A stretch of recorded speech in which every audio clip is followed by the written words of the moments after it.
YT में आए दिन कुछ ना कुछ तो रूमर्स फैलते ही रहते हैं, तो वैसे ही कुछ और रूमर्स फैल रहे हैं बहुत दिन से।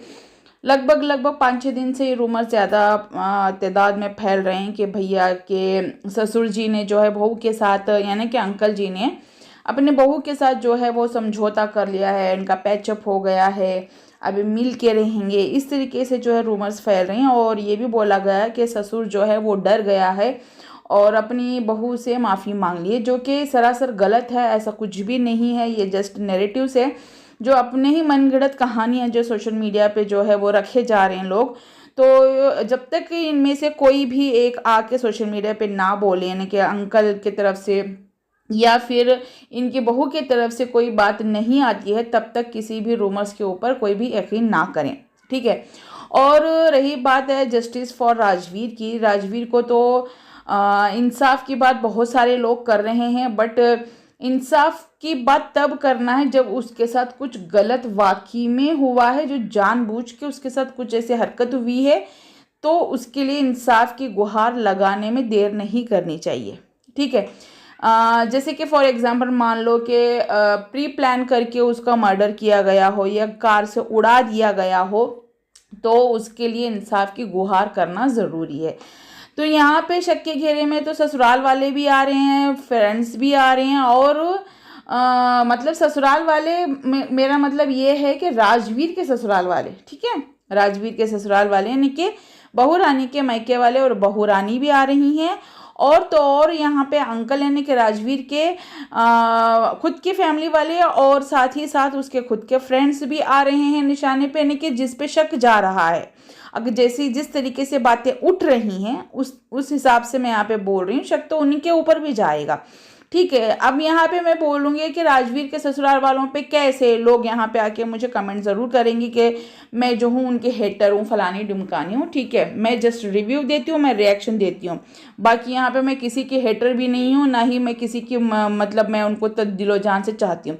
हाँ, मैं जिनका सपोर्ट करती हूँ, जो मुझे सही लगते हैं, मैं उनका सपोर्ट वाकई में करती हूँ, चाहे वो कोई भी क्यों ना हो। कल को अगर बहू रानी अगर सही लगेगी, मैं बहू रानी का सपोर्ट करूँगी, नो डाउट डंकी की चोट पे करूँगी, ठीक है। अब फिलहाल मुझे बहू रानी यहाँ पे इस पॉइंट पे सही नहीं लग रही हैं, तो मैं यहाँ पे अंकल आंटी का सपोर्ट कर रही हूँ। आप यहाँ पे खुला खुला हो गया क्लियर आप लोगों को। हाँ चलिए बताती हूँ कि कैसे उन लोगों के ऊपर शक जाएगा, क्योंकि उसके मरने के एक दिन पहले जस्ट शाम के टाइम जो है शादाबाद के पेट्रोल पंप पे जो है बहू रानी की फैमिली विथ बहू रानी आए थे मिलने के लिए, ठीक है।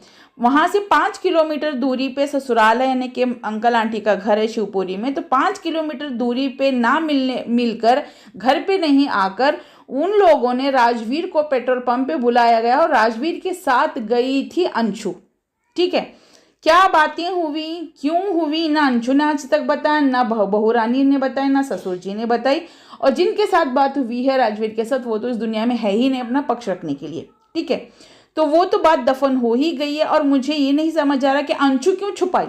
इतना तो बोल दी कि पेट्रोल पंप पे मिले थे, बट बात क्या हुई, किस वजह से हुई, ये नहीं बताया। मतलब पब्लिक को बेवकूफ़ बना रहे सभी लोग मिलके। चलिए ठीक है। और बात यहाँ पे करते हैं कि सभी लोग इकट्ठे आए, मतलब कि माँ बाप भाई सब मिलकर आ गए। क्यों, ऐसा क्या हुआ था? जबकि वो खुद 2 दिन बाद मायके आने वाली थी, 3 दिन बाद मायके नहीं ससुराल आने वाली थी, मायके गई थी ना 15 दिन के लिए, तो इतनी क्या अर्जेंट थी, ठीक है। और उसका एक्सीडेंट दूसरे दिन शाम के टाइम पे, यानी कि 24 घंटे में ही उसका एक्सीडेंट वहाँ पे हो गया, उसी पॉइंट पे, मतलब कि उसी पॉइंट के आसपास। और उसको वहाँ पे कॉल करके बुलाया गया, तो फिर जिसने कॉल किया वो भी नशाने पे आएगा, ठीक है। राजवीर को मिला के कुल 7 लोग थे, 7 लोग भी नशाने में आएंगे, जिसमें रिश्तेदार 3 लोग थे, 3 दोस्त थे, तो वो भी आएंगे। दूर दूर के रिश्तेदार की बात है, ठीक है, वो लोग भी आ जाएंगे नशाने में, यानी कि शक के घेरे में आएंगे।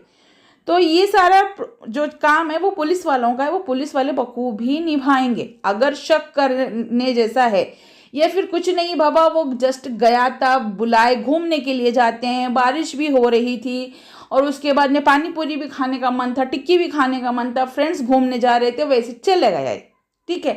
तो जस्ट एक हादसा है जो उसके साथ हुआ है, तो भाई जितने भी एफआईआर करवा लो, जो भी करवा लो, वो एक एक्सीडेंट ही रहेगा, हिट एंड रन केस बनेगा और सदियों तक वो केस चलता रहेगा, सालों तक चलता रहेगा, ठीक है।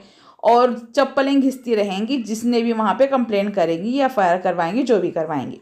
अगर वो ना हो कि ये एक मर्डर का केस बनेगा तो शक के घेरे में सब जाएंगे, सबको कस्टडी में लिया जाएगा, सबसे पूछताछ होगी, और जब मुंह से अगर बात ना निकले ना तो फिर भैया लात घूंसे डंडे भी पड़ेंगे पुलिस वालों के।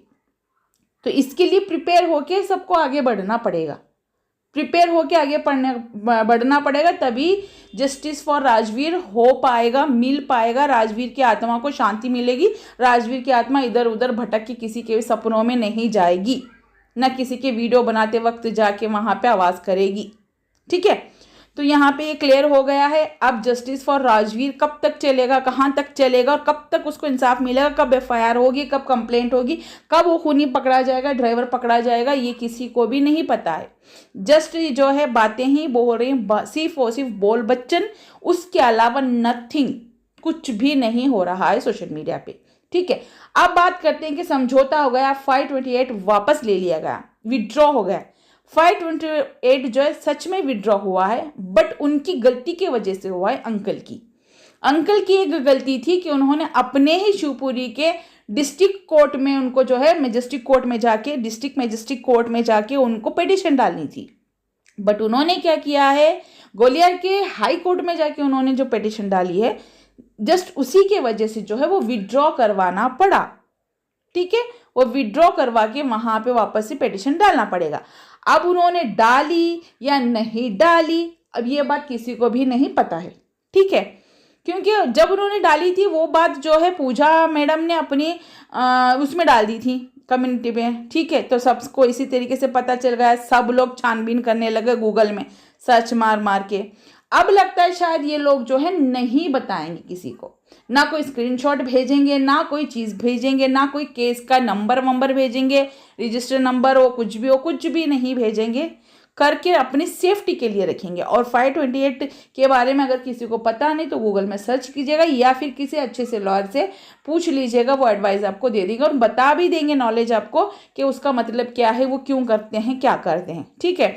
इतने डिटेल में तो यहाँ पे अब मैं नहीं बताऊंगी, मैं पहले वीडियो में बता चुकी हूँ।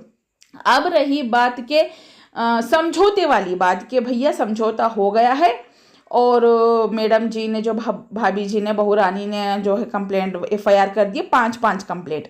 कोई भी कंप्लेंट या कोई भी एफआईआर ससुराल वालों के ऊपर नहीं हुई है बहू द्वारा।